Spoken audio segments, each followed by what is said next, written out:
भज गोविंदं भज गोविंदं गोविंदं भज मूढ़मते संप्राप्ते सन्निहिते कारे नहीं रक्षते दुःखंकरणे। अर्थात सत्संगत्वे निस्संगत्व। यहाँ सत्संग का मतलब क्या है? अब आप समझिए ये सत्संग का मतलब क्या है। सत्य यानी सत्य, संग यानी निकट, सत्य के ना ये सच है। हम जो कुछ भी है ये हम इसके निकट जाना है, इसे कहते हैं सत्संग। सच क्या है? आत्मा। निकट जाने वाला कौन है? मन। ये सच के पास, आत्मा के पास जो मन जाता है ना, इसे कहते हैं सत्संग यानी ध्यान। That's all. सत्संग यानी ध्यान।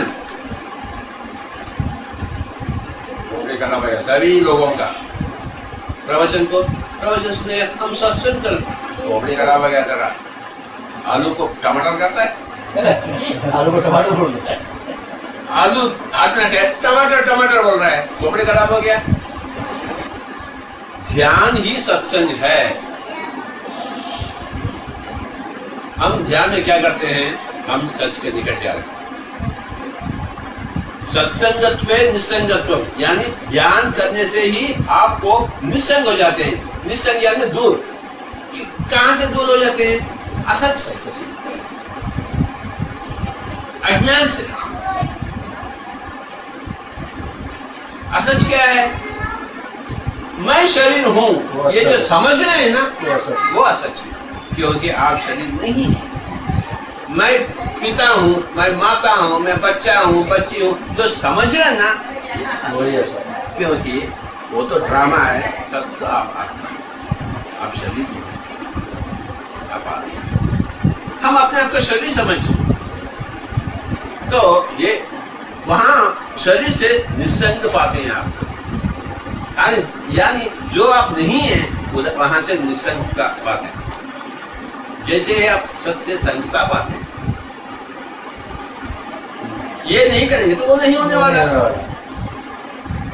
इसी का नाम है सत्संगत्वे निस्संगत्वम। ये करने से ही वो आती है। निस्संगत्वे निर्मोहत्वम, जैसे ही उससे दूर पाएंगे उसके प्रति मोह निकल जाती है।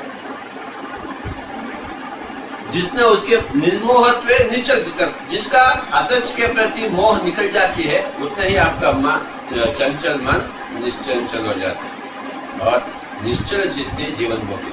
ये मन फिर उधर ना भटके हमेशा। हाँ, हम सबके साथ हैं परंतु भटका नहीं, तो उसे कहते जीते जी मुक्ति। हरेक को मौत में मुक्ति मिलती है, उधर से निकल जाता है। उधर तो सबको पहचाने क्या है, उधर तो मुक्ति स्वाभाविक है। उधर जाने के बाद मुक्ति स्वाभाविक है। इधर मुक्ति चाहिए, जीवन मुक्ति चाहिए। यहाँ मन चंचल ना होनी चाहिए। मन चंचल इस कारण के है मोह ही है। मोह क्योंकि उसके संग करें, उससे दूर हो जाए। सच का संग करें यानी ध्यान करें। एक श्लोक हो गया ना, दूसरा तो ताते कांत धनगत चिंता वातुल किं तव नास्ति नियंत त्रिजगति सज्जन संगति देगा भवति भवार्णवतरणे नौका। त्रिजगति सज्जन संगति रेखा भवति भवार्णवतरणे नौका। ताते कांता धनगत चिंता, क्या चाहिए? कांता चाहिए, धन चाहिए। क्या चिंता करते हैं इनके वास्ते में? वातुल किं तव नास्ति नियंता, यानी आप उसके नियंता नहीं है। वो आपके पास आना चाहिए, वो आपको डिटेल नहीं कर सकते। कांता को डिटेल करेंगे, वो खुद आएगा। हाँ, खुद आना चाहिए। आप उसको बैठो उठो ये चलता नहीं, गाड़ी खुद आना चाहिए। हा? अरे बाबा, ये आप उसको नियंता बनने के लिए मुझे पैसे चाहिए, कैसे नहीं चाहिए, कांता चाहिए, कैसे नहीं चाहिए, ये आप नियंता बनने का यही है दुख का कारण। ये यही भवसागर है। समझे? आप इसी से छुटकारा पाने के लिए एक ही मार्ग है, उपाय सज्जन संगति करिए। रघु स्वामी जी के पास चले जाइए, नारियल, वो ये सज्जन है। सज्जन यानी सत्य पाया हुआ जन, उसी का संग। स्वामी मैं क्या करूं, मैं दुख में हो गया, मैं क्या करूं? सज्जन लोगों से के पास जाना वो सज्जन संगति है। ध्यान करना सत्संग, सत्संग भी चाहिए, सज्जन संगत भी चाहिए। 1 घंटा सत्संग करिए, 1 घंटा सज्जन संगत करिए, 1 घंटा स्वाध्याय करिए। क्या बात है? बाकी क्या करना? क्रिकेट देखो, क्रिकेट खेलो, पत्ते खेलो, कुछ भी करो, लेकिन 3 घंटा ये कर लो। पहला ये 3 घंटा इधर इसका निकाल लेना। क्यों स्वामी जी? तो सत्संगत्वे निसंगत्वं, निसंगत्वे निर्मोहत्वं, निर्मोहत्वे निश्चलाचेतं, निश्चलचित्ते जीवन्मुक्ते भज गोविन्दं, भज गोविन्दं। गोविंदम, गोविंदम यानी क्या? गो यानी इंद्रिय, समझे? गोकुल यानी ये इंद्रियों का ये जो माहौल है, गोकुलवासी यानी इंद्रियों में हम बस रहे हैं। हम सब गोकुल के। और ये कि निकला जो पहुंचा वो गोपाल है, वो इंद्रियों को पालन करते हैं गोकुल में। वो गोकुल में ग्रस्त नहीं है। अच्छा, इसलिए वो गोपाल है। गोविंदम यानी गो यानी इंद्रिय, गो यानी गाय नहीं है, खोपड़ी खराब है सभी का। अच्छा, गोवर्धन गिरिधारी यानी गो यानी इंद्रियों को अपने इतना वर्धन किया है तो वो पहाड़ के जैसे हो गए। यानी आप अपनी आंखों से यहाँ तक देखते हैं, वो दीवार के बाहर नहीं देख सकते, परंतु योग में आप उधर से बाहर वो इसे कहते हैं गोवर्धन गिरिधारी। ऐसा उंगली को पाड़ गए, उसे खोपड़ी खराब हो गया तेरा। गोविंदम यानी आत्मा, क्योंकि इंद्रियों को जो खास आनंद दे सकता है वो आत्मा है। गोविंदम यानी आत्मा। भज, आत्मा का भज कर दो, आत्मा का नाम दे।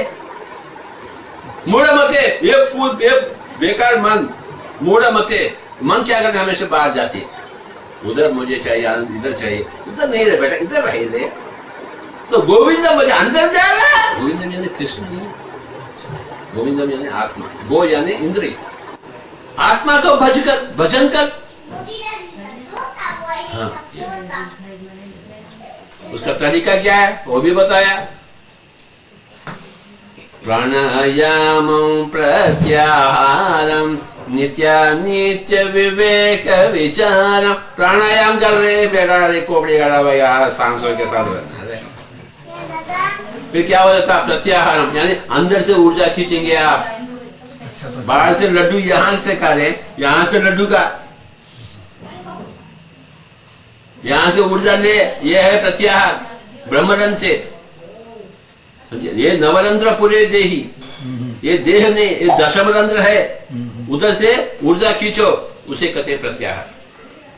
आहार यानी फूड, प्रति यानी ऑपोजिट, प्रत्यर्थी। आहार यानी फूड। आप इधर से फूड लेते हैं, ये ऑपोजिट डोर है, समझे?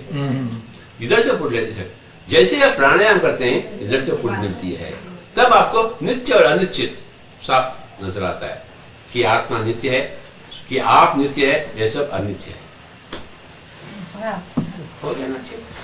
प्रत्याहारं नित्यानित्य विवेक विचारम जाप्य समेत समाधि विधानम। जाप्य समेत समाधि विधानम, जप के साथ होते हुए। जप का अर्थ क्या है? ये जप मारा फिर ना नहीं बाबा, जप यानी रिपीटिशन, यानी जो प्राणायाम है, प्रत्याहार है, उसको हमेशा करते रहो, वही समाधि का विधान है। जाप्य समेत समाधि विधानम, यानी प्रैक्टिस। जप यानी प्रैक्टिस। वही फिर वही बॉल डालो, विकेट को वही बॉल डालो, वही बॉल डालो, वही बॉल डालो, ये क्या होता है? प्रैक्टिस होता है। वही जप माला करने का, यानी ये प्राणायाम है, ध्यान है, सज्जन साङ्गत्य है, स्वाध्याय है, इसे ही आप प्रैक्टिस करते।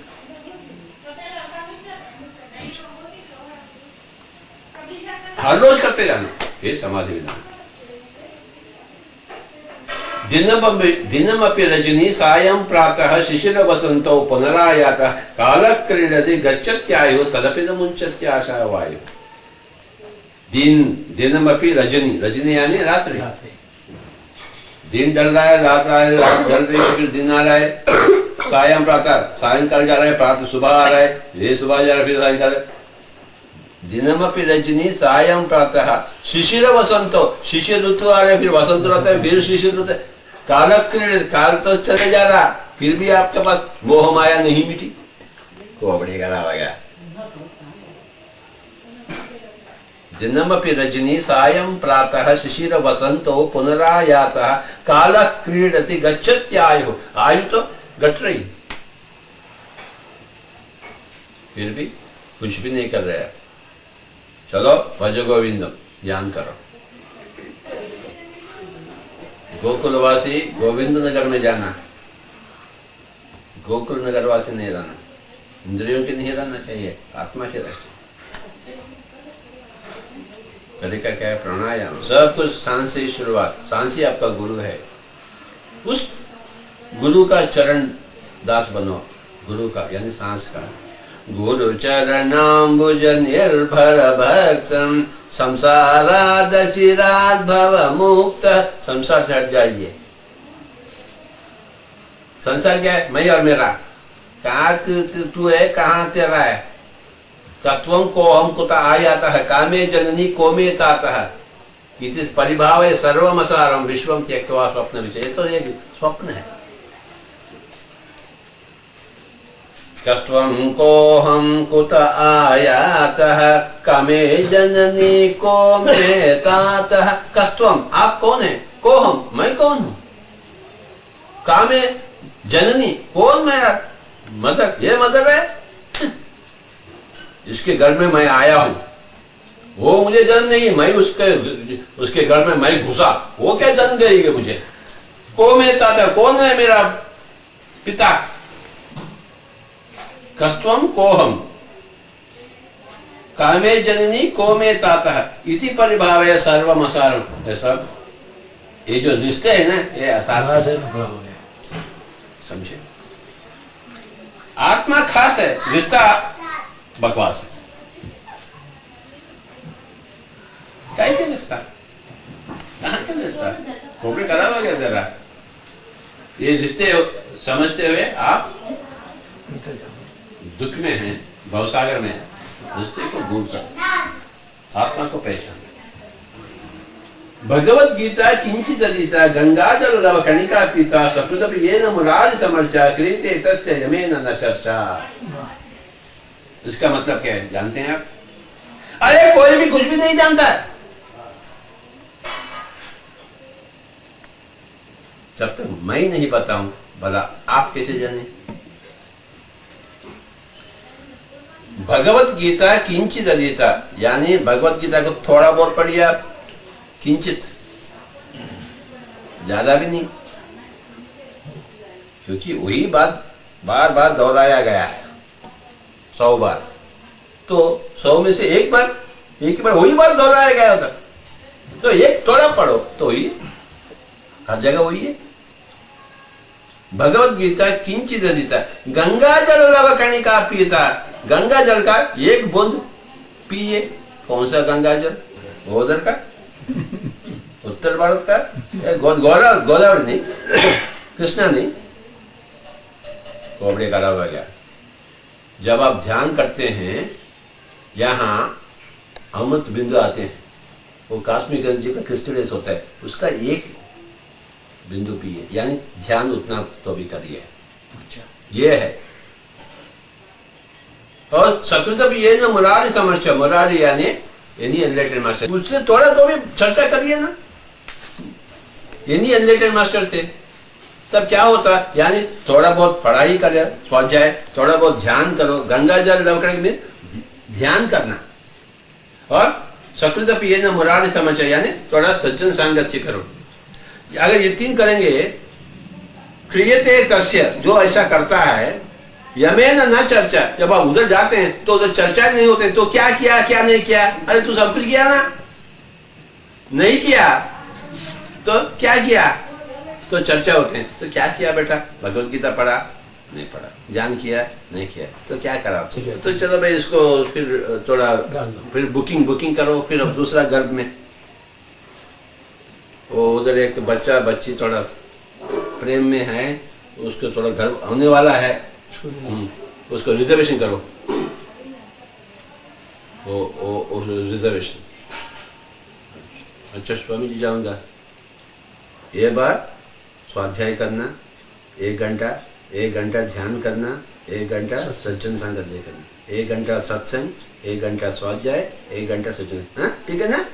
नहीं स्वामी जी, ये बार मैं भूलूंगा नहीं। अच्छा, फिर भी भूल जाते? मैं भूलूंगा नहीं, मुझे तो पता, टिकट तो दे देना जाने का, मुझे ये बार फिर आता है, फिर भूल जाता है, फिर भजन करता है, हरे राम हरे कृष्ण का भजन, उल्टा पकड़ता है, समझे,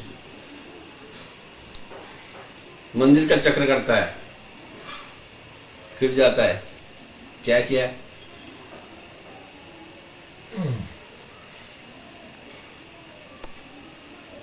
क्या किया,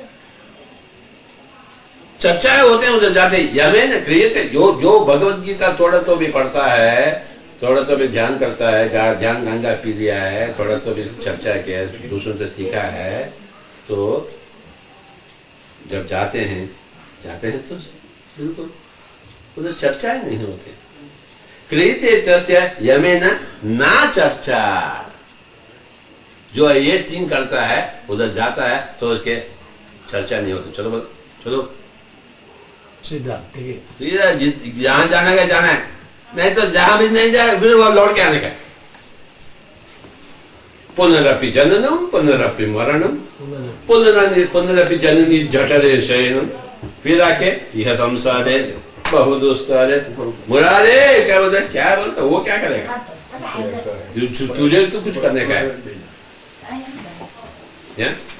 वो क्या करेगा, आपको कुछ करने का है। कुरुते गंगा सागर गमनम रत परिपालन मतवा दानम ज्ञान विहीन सर्व मतेन मुक्तिम भजत न जन्मशतेन। जब तक आपको ज्ञान नहीं मिलेगा, 100 जन्म में भी जन्म ले फिर भी मुक्ति नहीं मिलेगा। आप गंगा भी जाइए, सागर भी जाइए, अब इधर गंगा का जिक्र करा तो ये गंगा, फिर गंगा जाओ लवकण का मतलब ये गंगा नहीं, ध्यान की गंगा। देखिए एक ही जगह गंगा बोला, दूसरा बोला गंगा जाने से कुछ फायदा नहीं, तो कौन सा गंगा? देखिए खोपड़ी की बात है ना?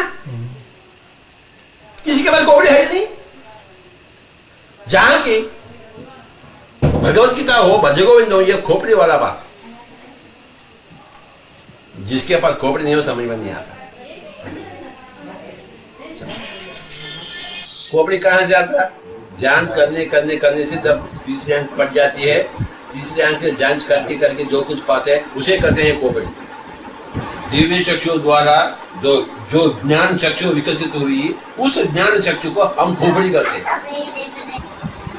फिर बाद में पुष्प से वो पुष्प क्या बनते हैं? फल बनती है, वो ज्ञान चक्षु है।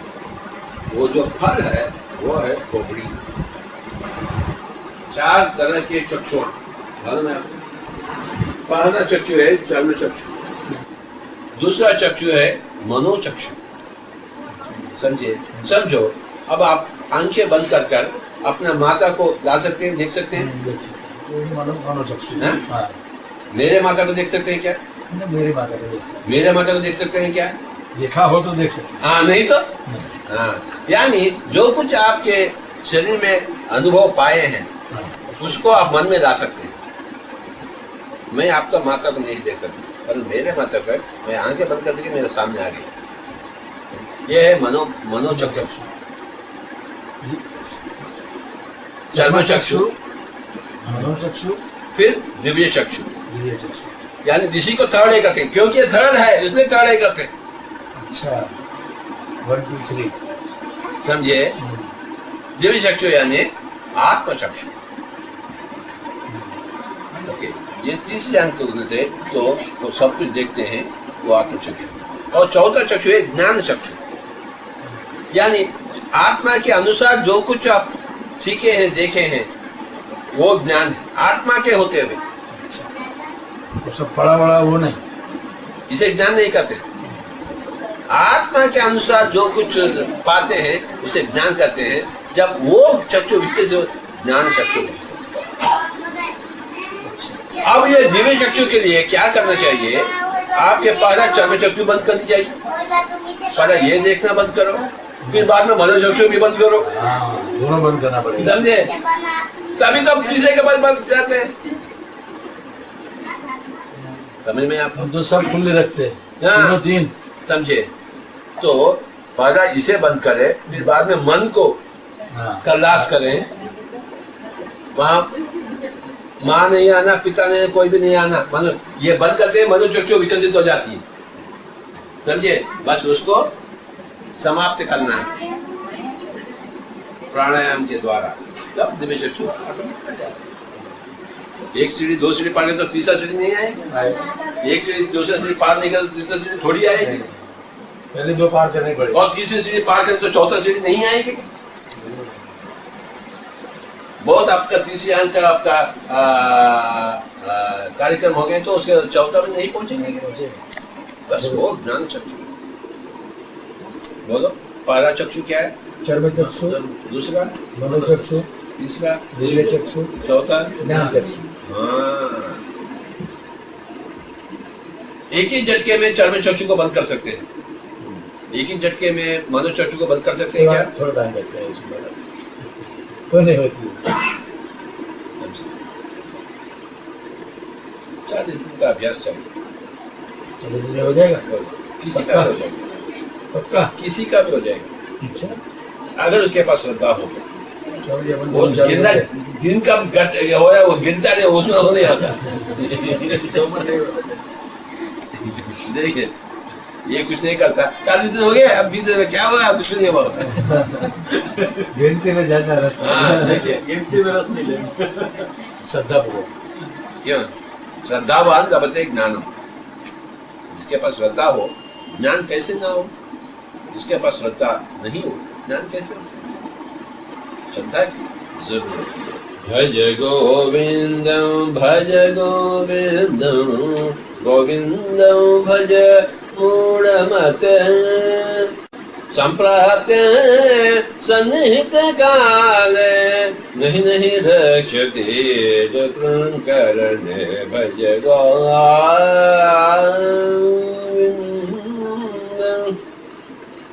धरणि दड़गत जलमति तरडं, तत्त्वजीवितमतिशय चपलं, विधिव्याध्यभिमानग्रस्तं, रोगं शोकहतं च समस्तं, भज गोविन्दं भज गोविन्दं, गोविन्दं भज मूढ़मते, संप्राप्ते सन्निहित काले, नहीं नहीं रक्षते करणे, भज गोविन्दं।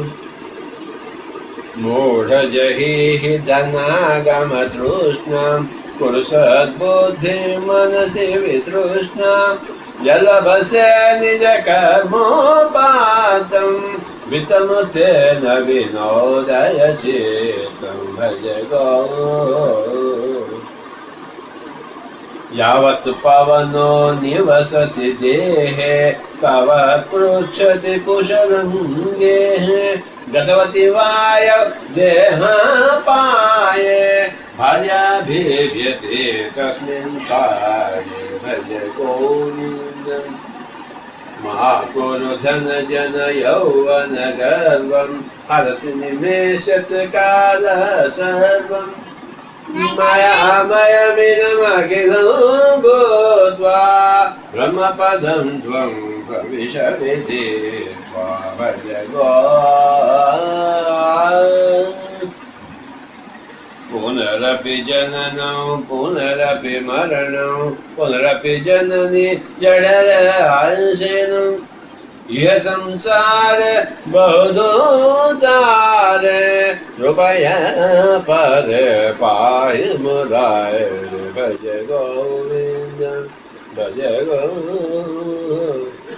गोविंद भज मूढ़मद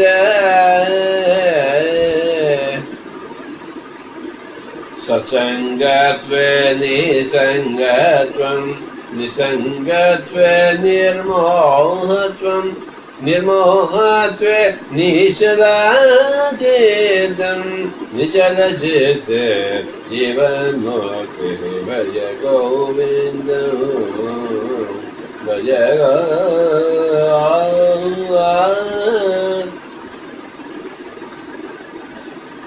भगवत गीता किंचिदधीता गंगा जललवकर्णिका पीता सकृदप्रियेण मुरारिसमर्च क्रियते तस्य यमेन न चर्चा भज गोविन्दम् प्राणायामं प्रत्याहारं नित्य विवेक विचारम् जग सम्यद समाध विधानं पूर्ववधानं महदवदाय भज गो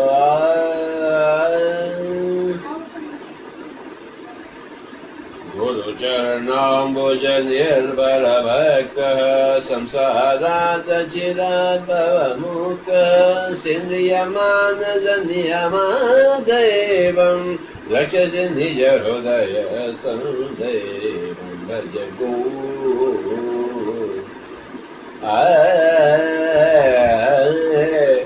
दिनमपि रजनी सायं प्रातः शिशिरवसन्तौ पुनरायतः कालः क्रीडति गच्छत्यायुः तदपि न मुञ्चत् आशावान्